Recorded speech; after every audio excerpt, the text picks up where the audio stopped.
Welcome. I have an amazing woman with me today in my podcast. And I'm saying hi to Kristin. Hi, thank you for inviting me here today. Kristin is the founder and CEO of WIN. And for all of you who haven't heard of that, I will definitely put the link underneath our podcast so you can have a look. It's one of those amazing events, and I can say it personally because I have been 3 times. I checked it. I went in 2013, 14, and 16. And it's one of those conferences for women where I came out all 3 times, let's just say 20 centimeters taller, where I felt a little bit better in my shoes, where I felt encouraged, empowered to do more, to jump higher, to try more. And Kristin is the founder of that. She is the reason why all that happened. And the first question I wanted to ask Kristin is, so the WIN started in 1997. How did that happen? Yeah. Oh, thank you, Anja. Yeah, it was in some ways, it was a gradual process. I had come from Norway and I went to live in Italy.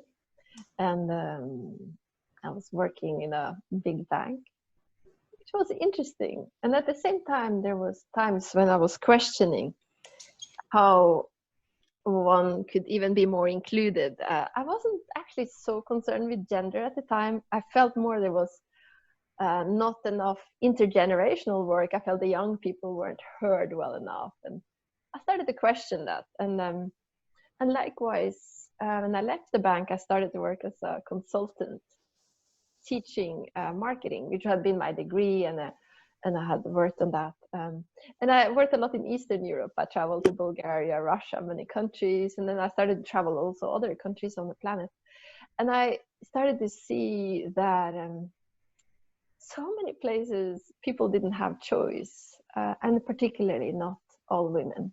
And of course I knew it in some ways. I'd always known that, but I started to really interact with women, talk to them, see them, and really feel this. And then I realized I had been very lucky also, because I traveled because I wanted to travel. I could stay back in Norway if I wanted to, but I had choices.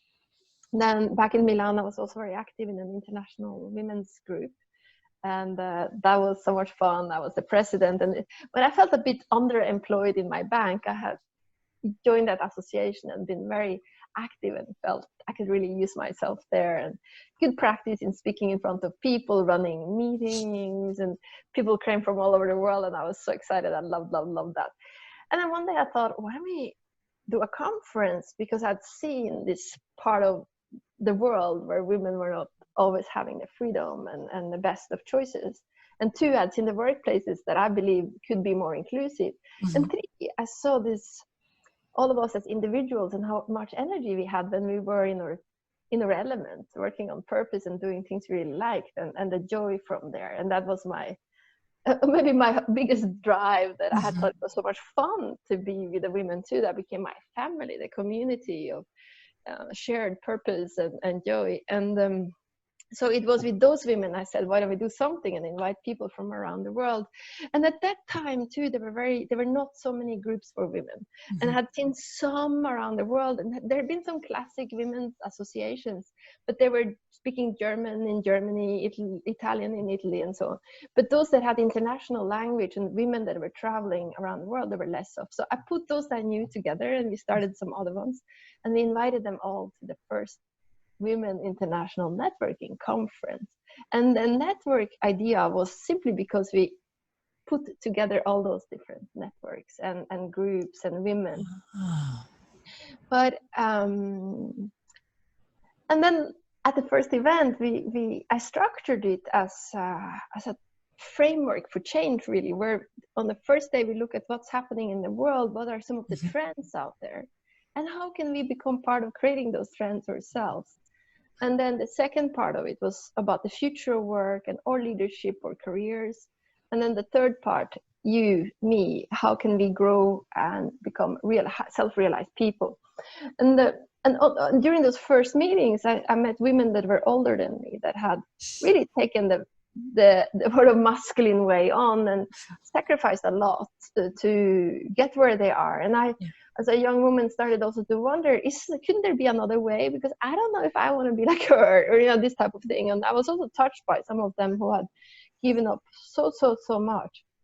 So we started on the second year, I started to question, could there be such a thing as a more feminine leadership style? And what could be an authentic path for all of us? And parallel to that, I'd started to study yoga and had also become very active in some study of creativity. I was very active in an acting group in Milan, and started to understand that there is, in order to create something, we need to receive and then do. So it's this dance, yin yang, receptivity. Creativity is co-creation, really. And so we need the feminine.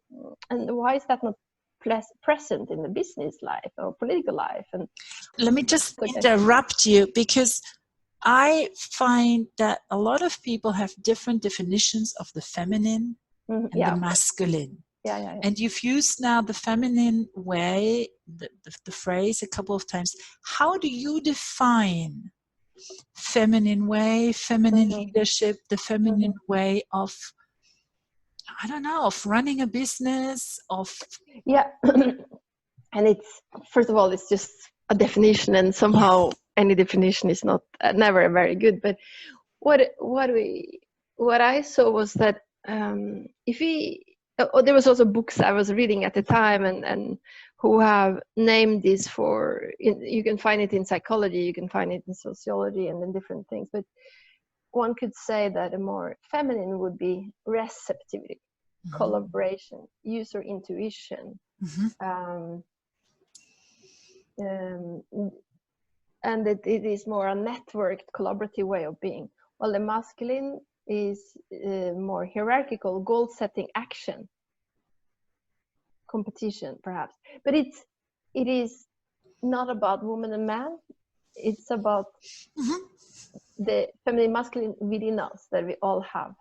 And living in Italy, I was also quite intrigued, and we had this as a motto or as a objective in WIN too, that we all should be Renaissance women. And the Renaissance woman, well, we were thinking a woman who can be a little bit of everything, who can be an artist but a scientist, just like Leonardo da Vinci talked about, but he normally talked about men or human, hopefully. So it was that was the drive, and for us to become complete humans that have self-awareness and who can play on those things, but also to give value, because we see still today there has been the part that is about caring, sharing, using our intuition is not valued enough in business and political life, so outside of the house.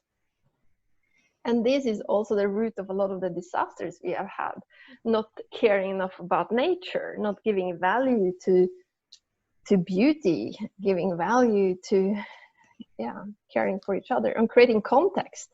So you see other people at the workplaces that lose their jobs because they're not creating enough results, but maybe those are the people who created the glue, the context for a good environment where the other people could thrive. So it's put attention to this in order to create a balance. It's not about that is the only way. We need actually a little bit of all. So it's Okay. So that was an exploration that started, and questioning, actually, is there such a way, and could this be possible, and how do we put that into practice? And I mean, back in 97, 98, you said you basically tried to bring those international women networks together to create a framework for those women to find their voice. Yes. Did you, in the early days, have the impression that that worked? Was that difficult? How did that maybe change over the years? Yes, I think in the early days there was it worked really well, and there was extreme enthusiasm, and and it was very exciting. We had it was a good time. It was all volunteer run, and people were sitting around my kitchen table. We were brainstorming, folding brochures. We used more paper at the time, eating pizza, and it was quite amazing time. And I felt it was a very strong community, which made me thrive. I love to have that group, like family tribe around, and so it was very good. And then of course it started to become more and more and more work, because things grew one more time, bigger speakers, and then the companies came along, and what was very interesting period was also that some companies started to talk about diversity and inclusion. And I met one lady from IBM who attended the conference, and she said, oh, we started now doing something called diversity and inclusion, let's talk.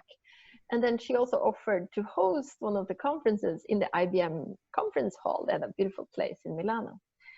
And then I started to talk to some other companies, and they also started to put this whole aspect of advancing women and celebrating diversity and inclusion.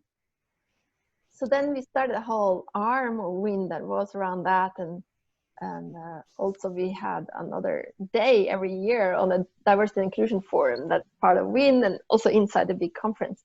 And this way we started to ask these companies to sponsor, because we see, okay, if you sponsor and send people to WIN, actually your strategy of creating a more inclusive organization and advancing more women can go faster and more rapid. So then the sponsors came along, and I could set up an office. We had staff. At a certain point I moved to Switzerland as well, and so this is how it grew quite organically, actually, and hand in hand with what was going on. And then this day 2 of WIN, which is really the future of work and the future of our careers, became very important, also for organizations that we could work with. And we also listened a lot to their needs, a lot of surveys, what works and what doesn't, and so that shaped also the agenda a bit. Now, from 1997 to now, 2020, I've just tried to do the math, 23 years later. 2030, yes. 23 years later. If you kind of like look back, what would you say were big problems that you had to overcome? What would you say were situations where you struggled, and how did you solve that? Yes, exactly. It's very interesting. I mean, in some ways, if I was, what can we call it? If you're the type of person who see a glass half empty, it's always been a struggle. Okay. But you're not that type of person now, are you? Exactly. So then there was always possibilities. So because I always saw possibilities, because a lot of what we have worked for wasn't there, it wasn't there before, and that was the exciting part. So because there wasn't enough women in these roles, because there wasn't a focus on possibilities, because there wasn't a creative approach, because the feminine wasn't there, I was ignited. Because I'm a pioneer. I create the new things. That's what I'm all about. So that was why this was unbelievably exciting, and I've had like more energy. I could work around the clock, all hours, all time, for years without getting tired, because it was so exciting. And as long as I had a community around me with other excited people, this thing went off. What I on the other hand also see was that at a certain point it started to become also more of a job. I think when we started to work more with the companies, because suddenly as sponsors, they had more demands and things like that, which is okay. I mean, I also grew as a person. I trained my team. We have checklist processes, all our organization. I created a very professional organization, and there were not so much standard material at the time. So we created a statistical program for the surveys, created invoice, standard this, standard that. And again, I love doing that too, as inventing all this sort of setup.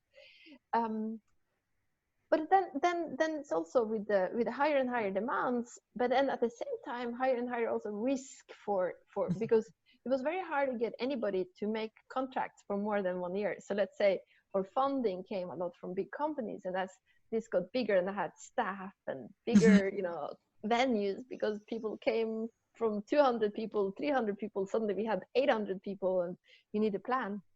So Yeah. that was more risk. And then I think also that I was trying all sort of ways. We went to get venture capital. We tried a lot of things, but in some ways at that time we were ahead of the game. It's not like today when everybody talks about diversity, everybody talks about women. So we were very early. So on the one hand, I had an early mover advantage if you talk this sort of business language, because we were there before everybody. On the other hand, it was also early so that it wasn't seen as a market from a business perspective. So, and Win has always been this sort of, yes, I need a business to set up an event and buy coffee breaks, rent a hotel, and so on. And at the same time, it's also an activist organization in some ways, giving space for new ways of doing things, role models, transformation. So we are in this sort of both both things. But I think there were so many interesting things, because one time I had a venue, it burned down. Another time I had a big sponsor pulled out. So it's been millions of challenges, unbelievably many challenges. And then at the same time, I think what I've learned is also this deep trust that I'm committed to this, and it's sort of needed in the world. And it's a calling beyond me, and it's not about me, it's about all these women. And it's not even about all these women, it's about the entire world that needs the balance of the women and the men, or the feminine and masculine. And sometimes I spend time in the beginning of the year wondering, should I do it again, or should I not do it or not? And then when I commit, and then it's like the commitment, then things starts falling into place. And I've had a very deep faith that that's how it works. And some years, and then I had the trust is, okay, this year 400 people came, another year 900 people came, so you have to also learn to not believe that success is, oh, this year we had 20 sponsors and 1,000 people, another year 300 people and 15. It doesn't matter. I've seen things go a little bit up and down as well. So as long as you really listen to what is emerging and what wants to be created that year or that time, and link your own success to the transformation of the people, or who is called that year, without too much attachment to the flashy numbers. It's not about that. Yeah. I think that's interesting that you stress that, because I think in our world, very often we still define success depending on the income. In your terms now with the conference, how many participants, how much money from the sponsors, how big a hotel, how flashy is everything. That's the success. But what I hear from you is that you really incorporated into your work what you call that feminine part, that on one hand you have the male part, the masculine part, the structure, the checklist, the organization, this is our goal, let's go for it. And on the other hand, that part in you that trusts and follows the intuition and says, well, we shall see how many women come. Having that faith, the ones that need to be called will be there. So you really incorporated that. That sounds lovely. What you haven't mentioned, and I would really like to mention that, we don't just have the Global WIN conference, but later other WIN conferences joined. Can you just talk a little bit about that? Yeah, I will. And I think it's rooted also in the same philosophy. I mean, we had there were women coming to WIN from Japan, and they said to me, why don't we bring it to Japan? And some coincidences there too. One of our sponsors and good friends and advisory member, Umran Beba at Pepsi, she was sitting next to me at the table at the dinner, and she said, she started to take over the responsibility of Asia. And she said, Japan is my worst market, meaning they had hardly no women there. And I said, I just spoke to Teru, another Japanese, and we want to do something there. And she said, I can help you also. And then it happened, and we've done 9 events in Japan over 9 years, which was very much what we can call a pull, because it was so needed in Japan. And also the WIN philosophy fits very well to Japan in some ways, because it's very also very, what can we call it? The focus on the beauty and all this. Mm-hmm. Yeah, it's almost that feminine trait is very big in Japan, and it's very difficult to be a businesswoman in Japan. So it's just how to create change without doing it in this aggressive way, but find a transformative harmony way to do it, which is of course very interesting how to find a solution. Then we had the same in India. There were Indian people coming, so we started to work in India, which was also extremely interesting. It's been also incredible learning journeys to be part of working with these countries, and each country has its own qualities that also expand our mind. And there are people from Europe that have been joining me on these ventures to India and Japan, and then we started to do Nigeria. And these were, and I've done also a couple of small things in the Middle East. So with these events, we have also expanded in a way our own mindset and way of working, and had the chance to go deeper into issues of the patriarchy in India. When I first did an event there was a lot of big violent case of this violence on the streets. And we started to look at the value of women and value of things, you know, which is all over the world, but it was expressed in that moment very strongly in India. In Japan too, all the issue of shame, or women being submissive and having a certain language that are even different than men. But then you see it came out stronger there, but it's all over the world. So it's so there is topics. And then in Nigeria, there was a little challenges with planning, but then when you are there, the women are so strong in spiritual and emotional intelligence. Their presence are so also nurturing in many ways. And so everywhere we go, it's a new expansion and a possibility to learn and do this exchange. And what I think is very interesting, that back in 1997, I wrote down a few pillars that we are standing on in our work. So, which was, the first one was global, that everything we do at WIN has to be global. So on my team, the speakers, the people that come. And then that has then been just expanding by going to all these countries, because we saw in Japan, it's hard to take days off and travel. In Nigeria, and it's very difficult for Nigerians or Africans to get, or many more countries now, to get visas to come into Europe. It was easier 20 years ago. It's getting harder and harder. So we see maybe the only way is to go and do things in the local countries. So this is also something we're experimenting with more independent work now. So in Cameroon, we have done an independent event. They are doing it, like TED, they're doing TEDx's, you know. Wow. So this type of thing. So I think that's very, very exciting. So. But it is this thing of, I think what is special with WIN is that what we are teaching or making space for, of the authentic, the feminine, the global, the looking for possibilities, is also part of our operating principles or ways of doing things. And the first years I saw it as, okay, that's the vision, that's what we want to do. And then it's about getting that vision down into an embodiment, really. So it's our way of doing things. You mentioned it briefly. I just would really like to stress it. You said at the beginning you built those 4 pillars.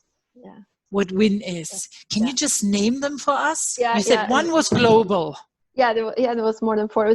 One is global, and one we call it authentic. So it's about inspiring and encouraging the women to go on their own authentic paths. So also that's why when at the conference there are a lot of workshops on find your purpose, find your mission, all this type of things, and trying also to find as authentic women as possible we put on stage, you know, and global different nationalities. And then there is a third principle, we call it wholeness, and that is to get a balance between the feminine and the masculine. And again, most of our work has stressed the feminine because of this lack of balance, but it is wholeness, which is the pillar. And then another one is called interconnectivity, which means that we have a systems approach to, and an understanding that how you do everything will impact on everything else. And this is also why we have structured the event based on both the world and work and you, and how you are actually part of the world, work and you, and trying to sensibilize people to that understanding. That, and this is easy to see now when we have COVID, for instance, because suddenly it's like, yeah, everything is so quickly around the world. But Mm-hmm. and with the climate, we see that. So, but that was one of the pillars. And then another pillar is that on a focus of possibilities, Mm-hmm. and that's something one can train oneself by. You know, if you look in your own living room or somewhere, it's like, oh, where is there an empty space of no furniture? And then you go there, you know. And I put that in there in the early days because I remember so many people complaining, and rightly so in some ways, that, oh, we don't have equal pay, oh, we don't have equal chances, and so on and so forth. That's all true. And let's see what is possible. Is there an empty space? If there's a place where we can go, where there's something new can emerge, and at least if you keep that focus, it's a way also of keeping the hope up. So I think that's been important. And then another pillar is that of pragmatism. So even if we look at, you know, all the possibilities and interconnectivity, but we also, it's not only about creating ideas, but it's also trying to complete what you start. It's about making an idea into form. And at the conference, that's translated into all these hands-on skill building workshops, connecting with purpose and meeting people with whom you can get something done as well. Mm-hmm. And then there is also a focus on creativity or innovation, which is linked to all the other things, but it is about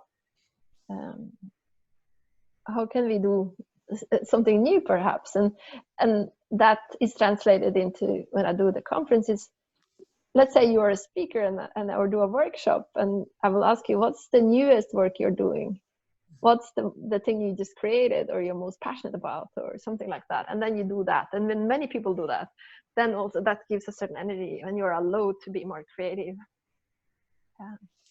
And not just allowed to be creative, but you allow yourself to think bigger. Yes. Yeah, exactly. I think that's what I've seen again and again. I mean, I've just spent 4 days with women who train other women, yeah. And I had the sense that, I mean, they are thinking like that, and I wanted them to think like that. It's like, where do you see yourself? Where are the possibilities? Imagine the world you want to live in. Outside of everything that exists now, go 10 years, 20 years, and now focus on that. And there the creativity and the innovation comes in. Yeah. Because now everything is possible. This is so important. And I remember realizing how difficult it is for many to do exactly that. Because you see, it's very, and this is also about back to taking responsibility. And this is something, you know, whatever happens, we will like to take a certain responsibility. Of course, there could be things that happen to you. I'm not totally into everything is what you attract. I mean, you can have accidents and things can happen, but still it's about taking a certain responsibility, and that is sometimes scary. So it's easier to sometimes for some people to say, I can't stand my boss, it's the patriarchal company I work for, or this horrible, you know, my husband is holding me down, or whatever, you know. But what if we instead say, what do you really want, instead of what you're against? So this is always back to this opening. Where is an open space? That's the focus. But that requires, it's sometimes easier to complain or be against something instead of for your own freedom. Yeah. So if we look at the overall goal is to find our freedom. That's what I discovered, that so many women don't have freedom. I thought I had, and I also discovered I was also filled with prisons, and I've done my inner journey and continue so for the rest of my life, I'm sure, you know. But it's that we are to take responsibility, to understand you have freedom to create. I think I kind of like sum it down to stop being the victim. Exactly. It sounds harsh. I totally am aware of that, but the way you explained it to, you know, my boss, my husband, my circumstances, stop being the victim. Stop it. I mean, take charge of your circumstances. Yeah. And see, I mean, this is what I had to learn in the past we all have X years, to how can I make the best and the most of the cards I was dealt. Yeah. You know, how can I make them work for me? Yeah. Yeah. And that, if you stop being the victim, you're being in charge. And now what can I change? Exactly. I can look for a new job, then yeah, change the exactly. husband. Yeah. um, Oh God. we talked about the problems that you have over those 23 years, the challenges you worked through. And like I said, I've seen you on stage as the Yeah. competent, as the grounded. This is how I perceive you: the Yeah. grounded person, the one who knows herself, who can hold the space, even with 800 people. Mm. Not everybody can do that. But Kristin, where do you go to, or who do you go to, or what strategy do you have when things are tough? Yeah. The house is burned down. Yeah, exactly. Where do you find, or how do you pick yourself up? Yeah. Yeah, this is a good question, and it's interesting because I thought like it's interesting, this whole journey, because I've had a lot of chances to practice exactly that, picking myself up. And I was thinking the other day, I was working on writing something, and I was thinking about how many women have, there's so many strong women around at the moment. And why are they strong? Yes, because they have gone through seemingly impossible odds and picked themselves up on so many so many times had to do that. What I realize is, so first of all, I'm very dedicated to my mission. And it's funny, it's like it's some of it is almost on an automatic. I'm super committed to that, which is, so that is a commitment that goes beyond a smaller and bigger up and down challenges. So that's, I think, is very important. And I don't know why I'm like that, but that's just how it is. But there are all these other challenges of losing your favorite team member, or not favorite, but someone who really helped you, to the burning down of a venue, to not finding funding, or someone canceling, or all of those things. Or I think I have a lot of, I meditate a lot. I am doing a lot of yoga. I go for walks. I've done a lot of work on my own self-awareness. So, and I can ground myself, and so I have practices like that, and that really helps. And I think every day meditating, even walking meditation, be aware of that. Those things I think are very important. And then also reach out to have some good friends, have people you talk to. And then even for me to go home to Norway is also for me a very grounding place to go to. I feel, even if I'm traveling the world, and it's sort of, in some ways I realize maybe I'm a typical Viking woman, you travel the world, but then you go back home and you ground yourself. And I'm also, even if I live abroad for many years, I do go home. I visit my family a lot, actually, and that's important to me. So I think it's this having daily routines, whether you do sport or a combination of that, and meditation or practices that keep you actually a little bit so you're connected to something that's bigger than you. So it's not only about you, making sure you have a social network. And it doesn't need to be so many. I mean, I know a lot of people, but it's also important that you have the 2, 3, 4 friends around you, or even one that you can talk to all the time. And I think that's very important.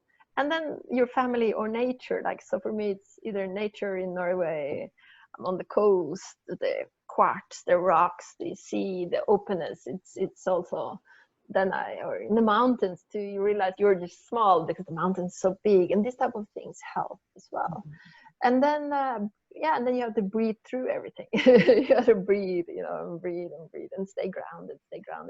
And those things are like, really feel your feet on the ground, like I say at the wind in the opening, feel the feet, like the roots underneath, and you stay.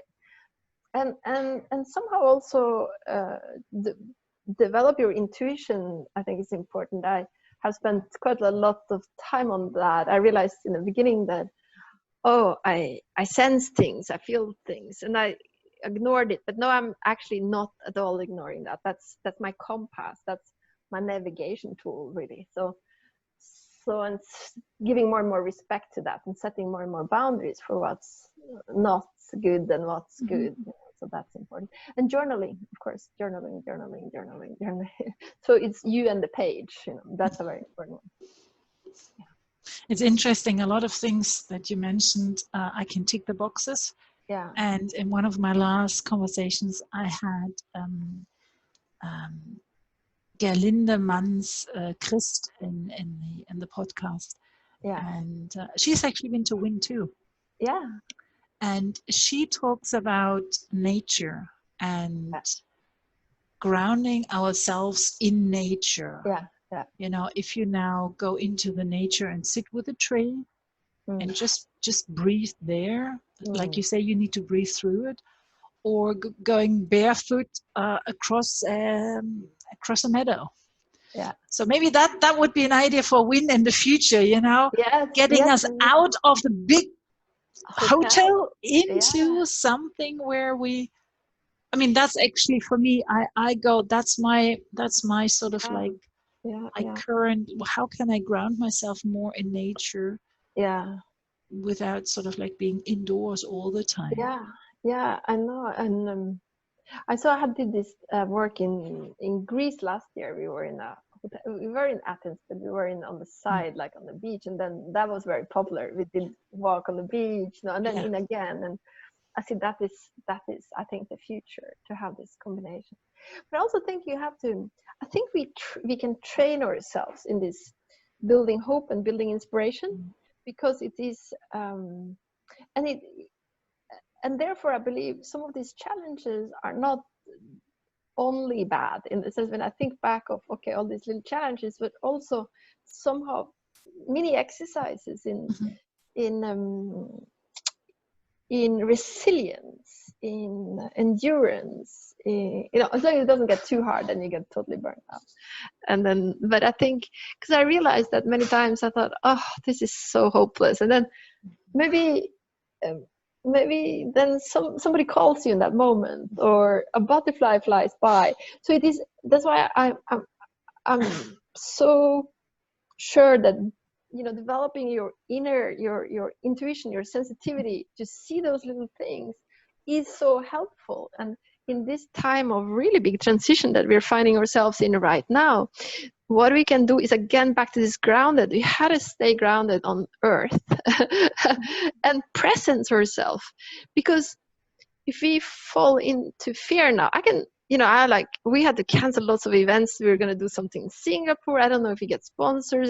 So if I start being scared about tomorrow and the next day, then panic attack. And but on the other hand, if I am very present in the moment now, because we don't know, maybe something exciting happens tomorrow, that somebody, and I think this is also the time of now, is this thing of ground yourself in nature, on earth, and use your senses, and be aware of where we are in this moment. The butterfly, the fragrance, the phone call that's just coming a second after, all those little signs that can help you and train yourself that. And it's an exercise almost in finding hope in darkness, because this is also for many people a darker time, and at the same time it can be so many wonderful things. I have used this time to do a lot more yoga than normal, to do better walks. I just gave up we couldn't do events this spring, so we stopped, and now we started to do online things. We are transforming, and we are changing and innovating.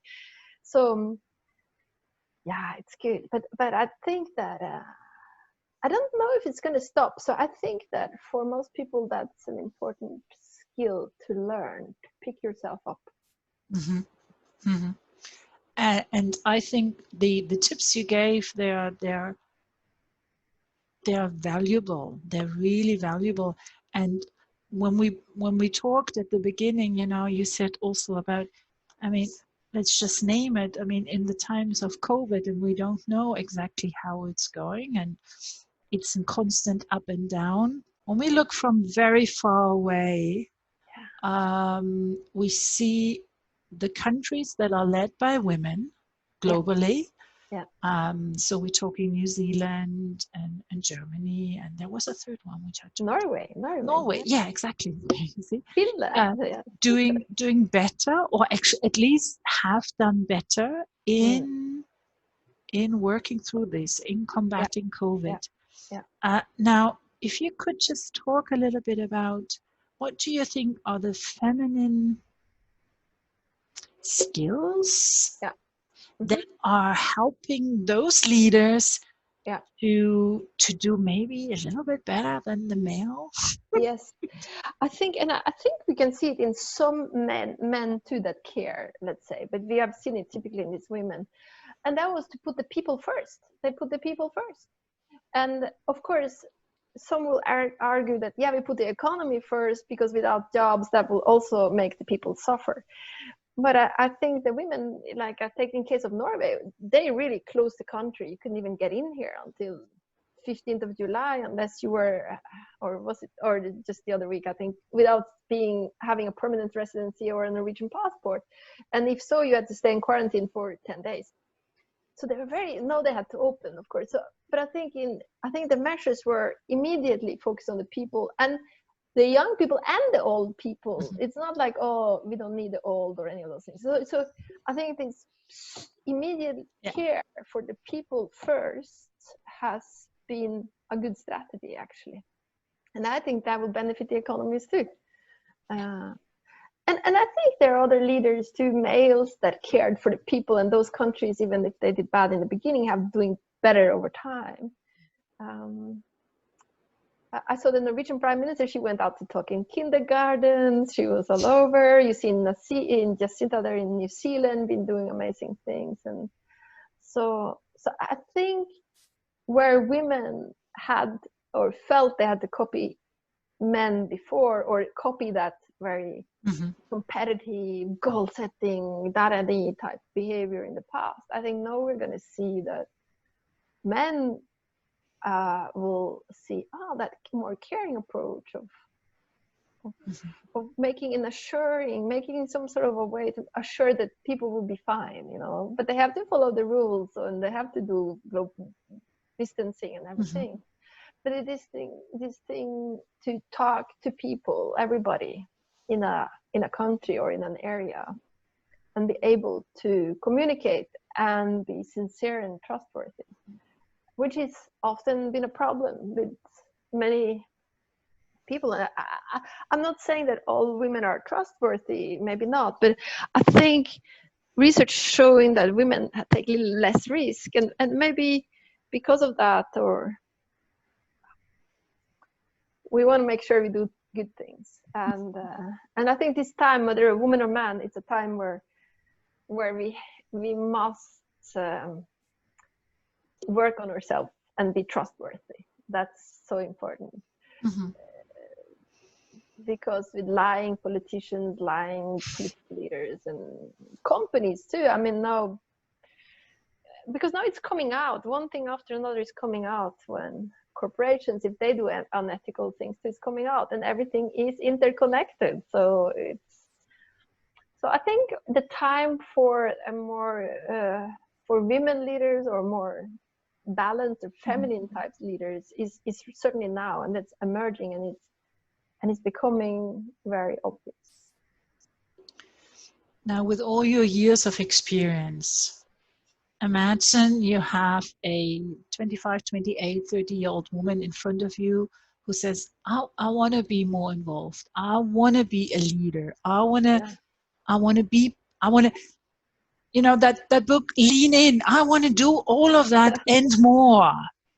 What would be 2, 3 tips, suggestions out of your years of experience? What could she do to get there? Yes, exactly. So I think I would highly recommend that she also work on finding her mission and purpose, and that she embarks on this journey both from an internal and external point of view, meaning that we have inner journeys, which are the dragons and the obstacles within ourselves, right? And then there's the other ones, the outside ones, where we need to learn the new skills, where you need to build a network, where you need both. So I think for her, it both is important. And I would highly recommend that she participates in something like the WIN, which whether it's online or eventually when we'll meet again, because it's such a fast way to see role models, possible role models, or those you don't want to be too, that can also make you start doing your own thing. Attend workshops that you can work on yourself, both on those inner and the outer skills, and build a network and find mentors. And mentorship doesn't need to be something official or something. It can also be, oh, I met someone who was sitting next to me and she looked so inspiring. I'd like to learn from her. So I think that's important, because we see that when we are inspired, we do move mountains, and we are doing that together in particular. So it's about finding what really makes you come alive and lit you up. So if she's already excited about something, then I would say go do that, and if she doesn't know yet, then just go. Look, 20-25 years later, you have impacted on a lot of people. So and that is important. Actually, when I started too, there were many people, do you really want to do that? But there were a few who said, come on, do it, and because of them, I dare to do it. So if I will talk to a young woman, I'll ask her, what is it you would like to do? What's your dream? If she has one, I will say go. If she's not clear yet, then spend time, try different things until you find something. Of course, people are different. Some people are more the supporting types, and others are more the leading types. But all of us will lead our own life, and to do that with awareness and consciousness is very important. But you don't need to lead big projects. You can also support other people doing that. That's also noble work. So it's not like everybody needs to be the CEO. That's also sometimes a crazy life, because it's also a lot of responsibility. So, and on top of that, not every CEO is a leader. Yeah, exactly. I like when Simon Sinek talks about leadership and what it takes to be a good leader, and he always says, it's not necessarily the CEO that needs to be the leader. It can be the person in the team that holds the team together. Yes, exactly. That is the glue between everybody. Those qualities that you mentioned earlier, used collaboration, intuition, caring. Maybe you're not officially a leader, but you are a leader. Yeah, and this is exactly what I also have said many times. That person who glues everything needs to get all the attention too, because often in the traditional hierarchy, where the masculine qualities, not the male, but the young qualities, were the only ones premiated, you can risk that person is being laid off in a crisis, right? But that's the person who is creating context, and context is a very big focus, because it's like the Zen saying that you focus on the garden, because and you as a leader is a gardener. Your job is to take care of the garden so that all this variety of flowers can grow. That's beautiful. Yeah. Now, the end of my conversations is become a tradition to ask one question, and that is, which question would you have loved me to ask you?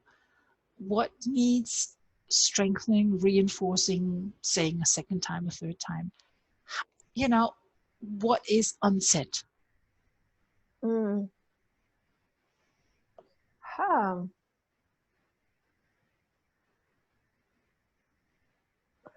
I think, I don't know. I think maybe one thing which is a little bit about,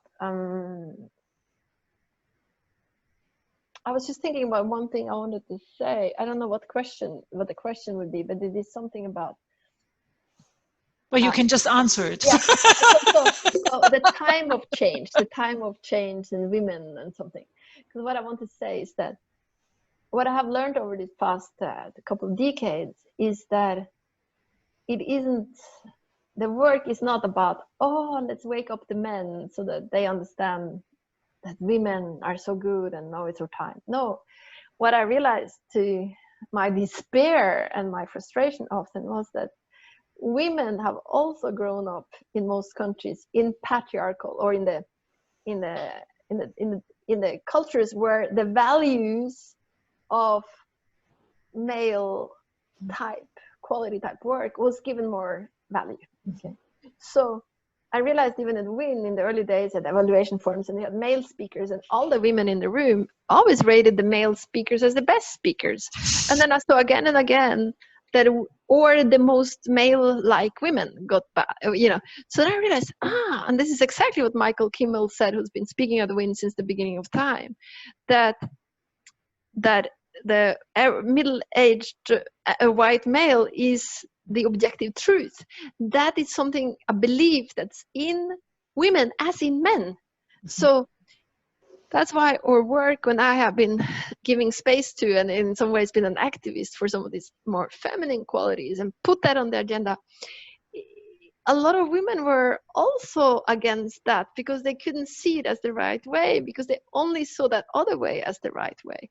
So the work of waking up people, women and men, to this different way of being present, of being in the whole of the dance between the feminine and masculine within us, in companies and in political life, is not just about waking up the men. It's also about waking up the women, if I can say it this way. And then we wake up ourselves. I mean, so it's about these biases we all have, and to understand that these biases are often on automatically. So we have to catch yourself, and you have to actually create a way inside yourself to catch yourself. You see what I mean? So, because I consider myself very, very open, but according to my son, I'm not, because I was saying something the other day that apparently I was, not very open. So, and that's a possibility. So I need to say, or maybe.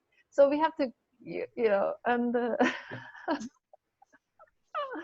so it's not easy, but I think, so it's about, I think this time is a good time for all of us to become more awake and more aware, and then also just get on with it and have a good laugh, and then that's important too.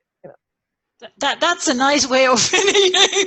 You're not taking life too serious. That's the thing, because because in joy we create, in inspiration we can make a lot of things happen, even if we make some mistakes. And I see that's also another thing. I've been perfectionist myself, and I see many young women, they're so perfectionist, and often it comes because we have a belief, maybe I'm not enough, and you work harder and harder and harder, and it's like, no, it's fine, go do it. So it's also about that in this time, I think. When I see these overachieving young women who are overdoing it a little bit, so let's loosen up and dance. That's nice, because we dance at WIN. We dance at WIN. We dance at WIN, and it's creating an energy, and it's giving that that sensation. Everybody is okay. I mean, everybody's okay.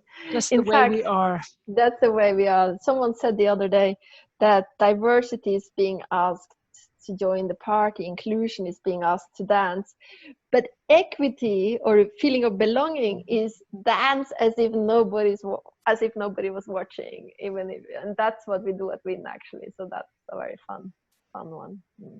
Now, just to finish off, Kristin, this year's planning, online, offline?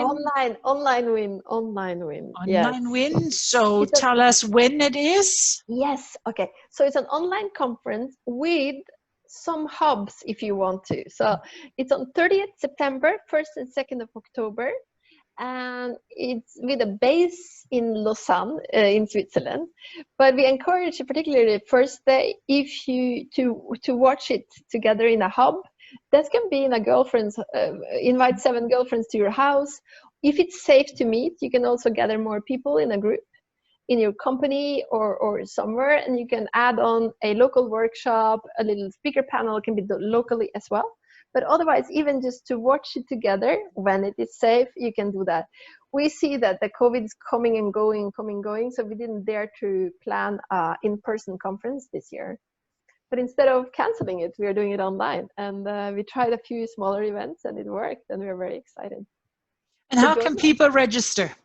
Yeah, so they can go on our website, www.winconference.net. So conference is one word, and it's .net. Otherwise, you just Google Win and so on. So then you can go there and sign up and become a part of it. That's cool. I mean, I can personally say it's really one of those things, and for many women who I talk to, it's become sort of the annual go-to. Yeah. You know, it's like when I ask them, well, is it your first time? Oh, no, I've been like X number of times, and if I can make it, I go. So I would really recommend it Thank you. to women, and also for men to listen in. Why not? They learn so much. It's because, like you say, it's not about one or the other. It's about the collaboration. Inside the collaboration, I mean, I know my male and my female, they're having a constant battle with it. Yeah, I know. And on the outside. So I will link the conference homepage at the bottom of the podcast. So women and men are very welcome to register.